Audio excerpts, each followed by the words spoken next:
Hey everyone, and welcome to another video. We're going to be continuing our coverage of the Elyon CBT. So right now I want to check out some of the dungeons. We're going to be starting with the Goblin Cave, which is the first dungeon in the game.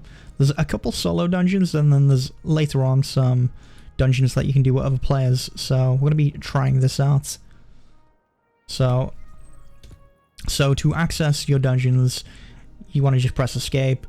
There's a dungeon menu. I don't know if these are actually in the world, or if you just select them here and enter, which I don't know if I like that as much as being able to go to these places in the world, but it is what it is. So we're gonna go ahead and enter in, and it just ports us on over. Alright, and here we are. So once you arrive, you have this big portal to exit if you choose to, and there's a minecart there. There's also a ladder over here, which, can I climb this? No. I don't know if there's anything else you can interact with over here. No, there's an invisible wall there. So you can't, unfortunately, jump to your death. So we want to ride the minecart and take it over. There seems to be a lot of invisible walls in this game, I've noticed. There's a few things that are very, immersion breaking. I don't like saying, ooh, my immersion's been broken, but there are some of those moments where it's very jarring. Where it hits you that's like, oh, this is phasing, or invisible wall. Right, so we've got a hobgoblin to deal with first. Never mind, he's retreated. Okay.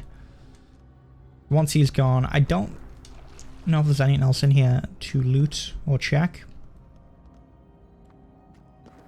It looks pretty empty, so we're going to continue on down this way, and this is where there's a lot of gold and a lot of goblins, so I am a little higher level, or higher item level than the recommended for this dungeon, so we should actually breeze through this.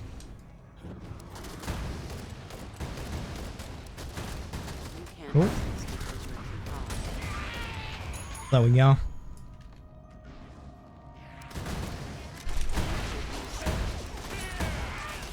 I'm just going to roll out the way of that, and we'll finish this guy off as well. And they all seem to drop a little bit of gold. It's not much, but, you know, it's a decent amount. So currently we need to defeat 4 Goblin Watchers, and we've already got 2, so we've got 2 more to go. And I believe there should be a big boss at the end. Right now, there doesn't seem to be a way to recover health outside of being healed or using potions. There is a chair that you get, which, once you sit on it, will passively recover health. Seems like it doesn't let me use it in the dungeon, though.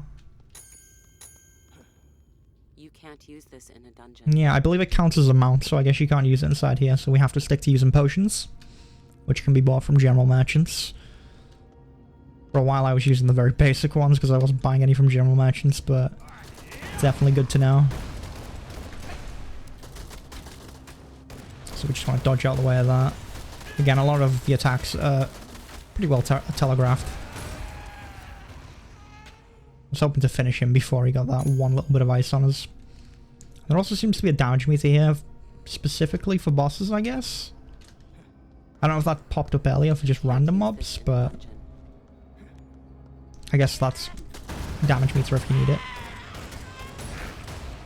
Yeah, no, it doesn't seem to pop up for normal mobs. It's only when you're up to the bosses or the more important mobs in the dungeon. You get these arrows telling you where to go if it's not obvious enough.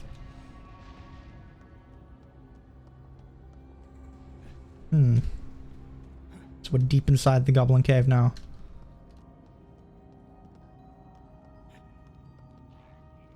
I think that's probably where the boss is at. So we're just gonna gun our way through here. There's actually an X over here. I'm curious, can I walk through this without... No, you do actually need to kill the mobs first.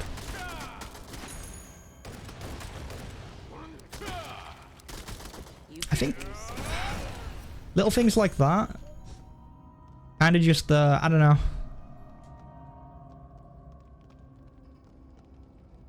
Again, I hate to use the term break immersion, but they throw you off because you can't like run around and stuff, but it is what it is, I guess. Oh, here we go. So this is the boss.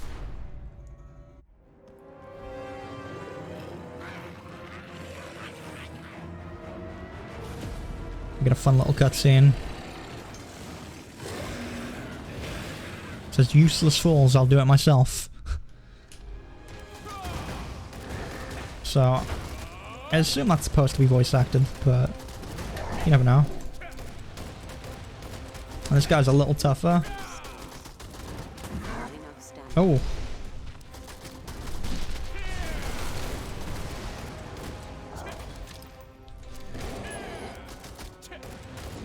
So it looks like he tires himself out after 3 dashes.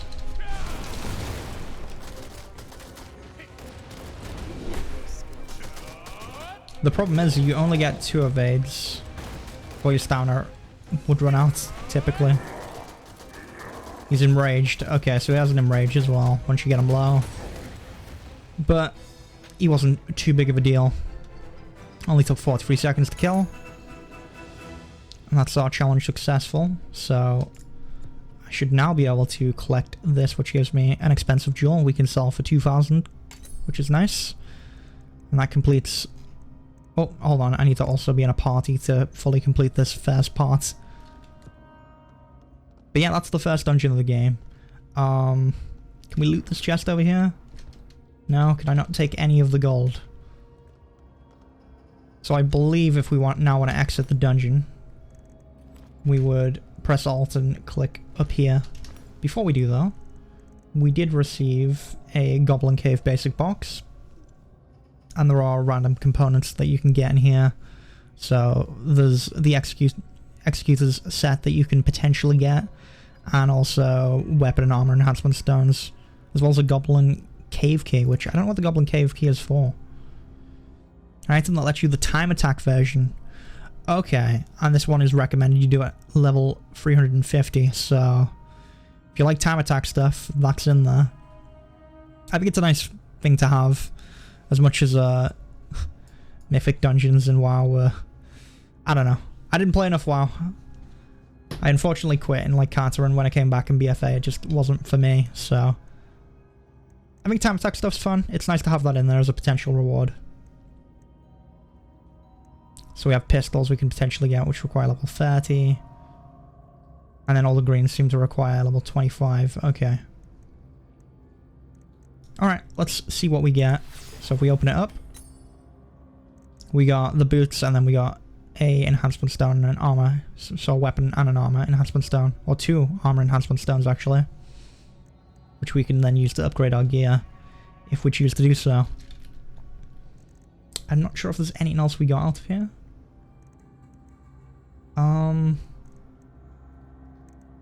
I don't think so, but this is a very easy dungeon. Again, it's the first one, so it just sort of throws you in there to show the place off. But yeah, that is the Goblin Cave. So let's go ahead, right click, or alt left click up there, and we can exit the dungeon, and then it should just drop us back where we were. Again, I don't know how to feel about being able to just jump in a dungeon from anywhere. I think being able to port over to the dungeon is fine, but I don't know. I don't like it just feeling like an instance somewhere off in the void that you can teleport over to. I like it feeling like it's actually part of the world, which maybe it is. Maybe I've just not come across it yet. But that's just a personal preference of mine. Alright, and there we go. It drops us back where we were, so you can just go to a dungeon wherever and it won't really affect you. So I think that is it for this video. I will try and do the Ship Sanctuary dungeon as well, because that seems to be a solo one, but we'll do that in a different video. So thanks for watching, like, comment, subscribe, all the usual stuff, and I will see you all in the next video.